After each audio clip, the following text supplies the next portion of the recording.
Pain is the most enduring theme of human existence. Buddhism teaches that throughout life, whether it's a joyful experience or a painful one, both will bring you suffering. Sad experiences bring pain, like illness, inner anxiety, grief, or torment. But some might wonder, how could happy experiences possibly cause suffering? Well, no matter how joyful an experience is, one law always applies. What begins must also end. What rises must also fall.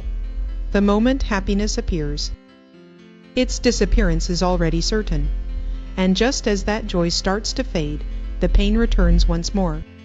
When you pick up those old photos and think back on those happy times that have slipped away, tinkers the pain that joyful experiences bring. In the world of philosophy, there's also plenty of discussion about suffering. Take Nietzsche's concept of eternal recurrence. For example, from the moment Yuri's born and let out that first cry, Yuri's already entered the realm of pain. But of course, we can't just dwell in self, pity or wallow in emotion, today. We're diving into Scholstein's 7 philosophical lessons on suffering. From a philosophical perspective, let's break down the topic of pain. Some say a philosophy should show people the path to happiness, not dwell on suffering. In fact, pain and joy are inseparable.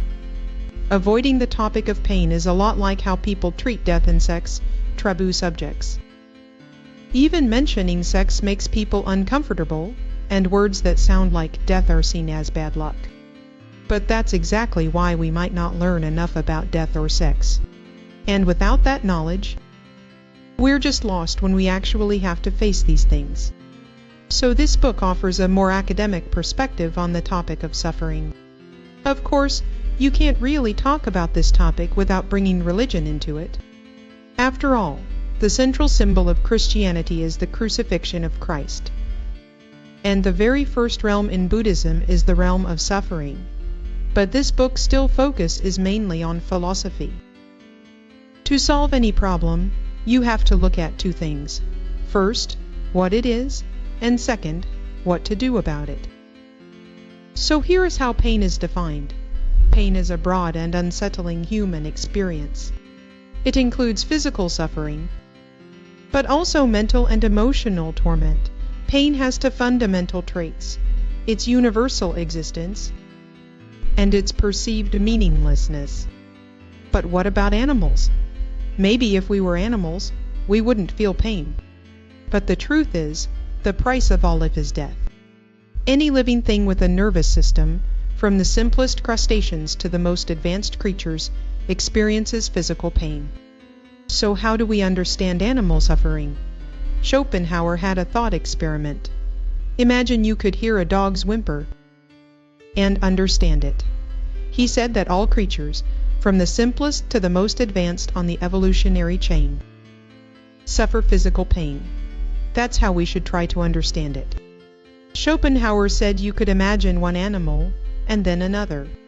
Now, compare how each of those two animals might feel. And here's another way to define pain: it's meaningless. How could anyone accept that pain is meaningless? Artists find inspiration in their pain to create their most important work. Seekers of enlightenment in religion find a path to the divine through suffering. Philosophers find their ultimate redemption in suffering, and to find in suffering a way to forge our most fundamental human virtues. Some people even actively seek out painful experiences just for the sense of fulfillment it gives them. Nowadays, we call it looking for suffering where there is none. When people are going through all this, they try to draw strength from it, and see that as meaning in itself, and give that pain a reason to exist, so we can accept this bitter experience. But the truth is, some pain really does seem meaningless, even though we know some suffering in life is actually good for us. As humans, we can't avoid facing sudden hardships. Perhaps what we have to do is see through the meaningless appearance of suffering and ultimately find meaning in it.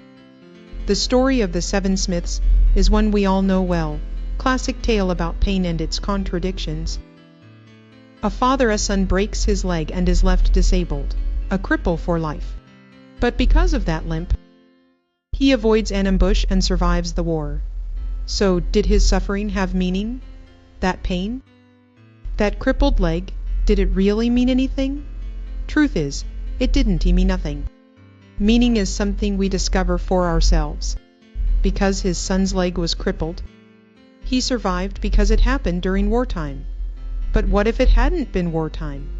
Would that suffering have meant anything then? We're the ones who give meaning to that limp. We do it by ignoring the fact that it has no meaning at all. To make it easier to accept what happened, we assign meaning to it ourselves. In the grand philosophy of suffering, there's always a paradox at the heart of our pain, bitter contradiction. Pain truly is central to creating meaning. Yet no matter how hard we try, that suffering remains almost unbearable, impossible to fully make sense of. They say the gods only break the thinnest threads, and misfortune always seeks out those already suffering. So all the main ideas we use to fight against pain, God, nature, humanity, art, all carry this heavy, mysterious aura. These ideas, and the practices that come with them, help us make sense of our pain and accept it. So while we admit that pain is meaningless, we also have to accept that maybe we need to endure this seemingly pointless suffering, hold on to the belief that, one way or another, meaningless pain is where the journey to create meaning begins. So how do we actually deal with pain? People generally have three basic approaches: trying to forget the pain, trying to solve it, or facing it head on. If a friend of ours suddenly gets a serious illness out of nowhere, or if a terrible crime happens right around us without any warning, or when a major natural disaster strikes out of nowhere.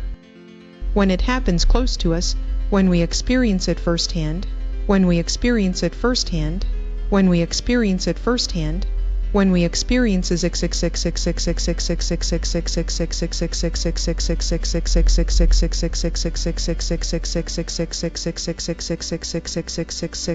and doesn't that shock prove we've been living in ignorance of all the pain and suffering around us?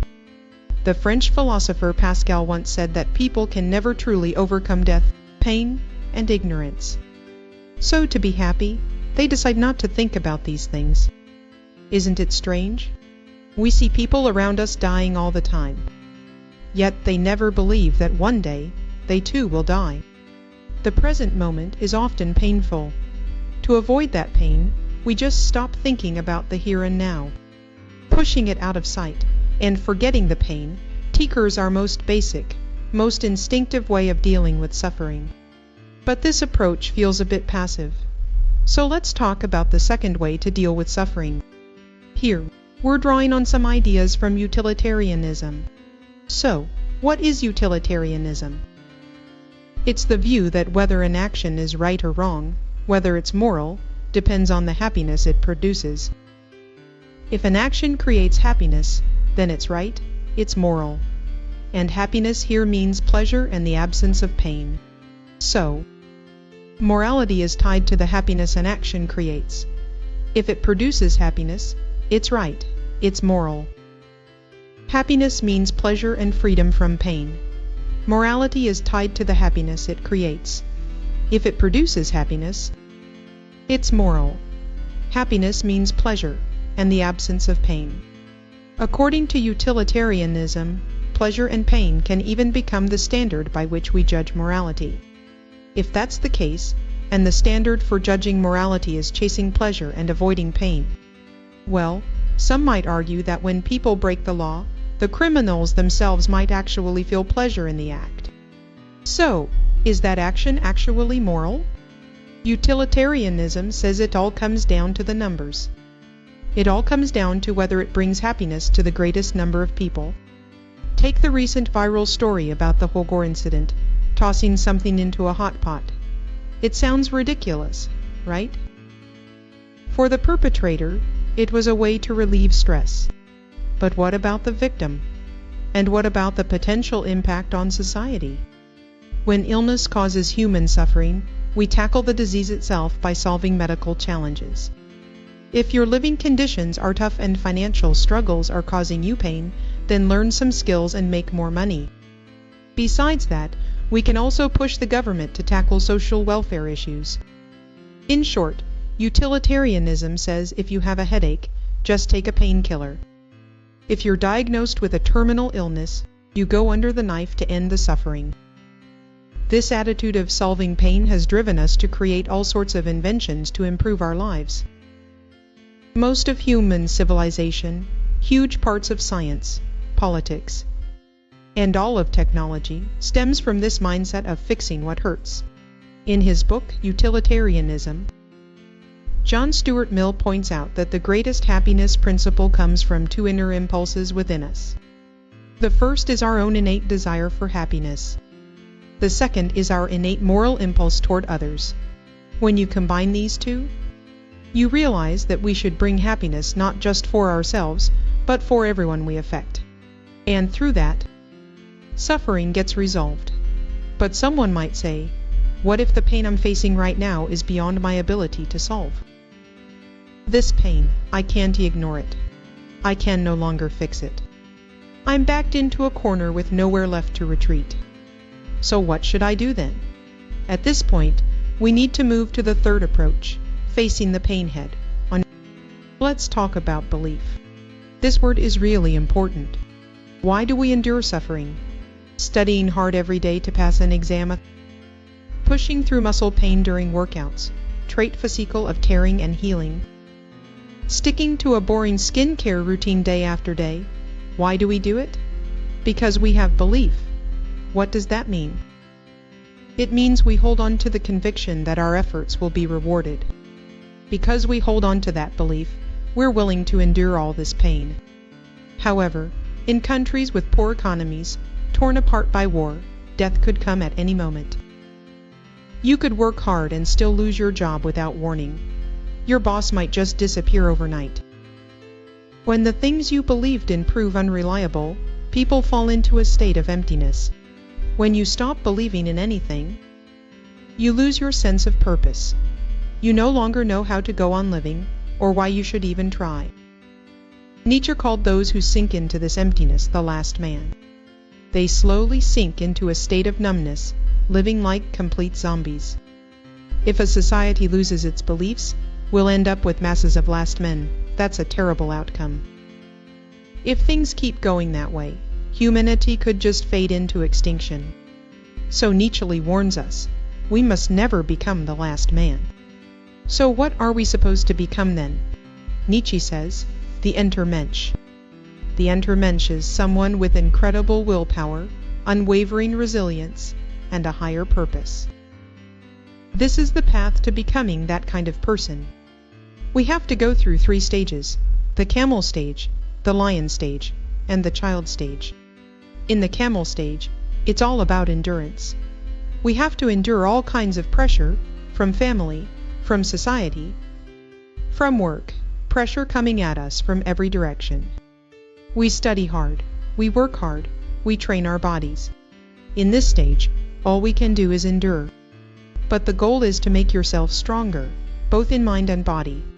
As you keep growing and gaining real strength, you enter the next phase, the lion stage.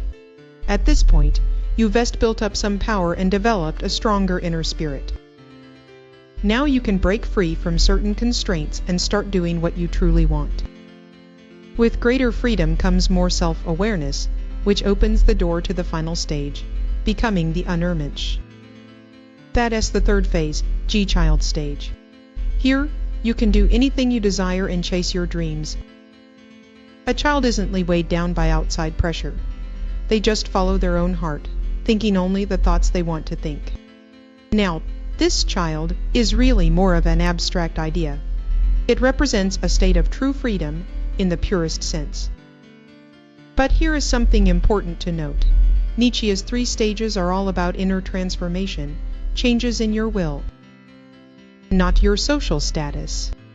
But it's not like you can jump from the camel stage to the lion stage just by going from a regular employee to a boss.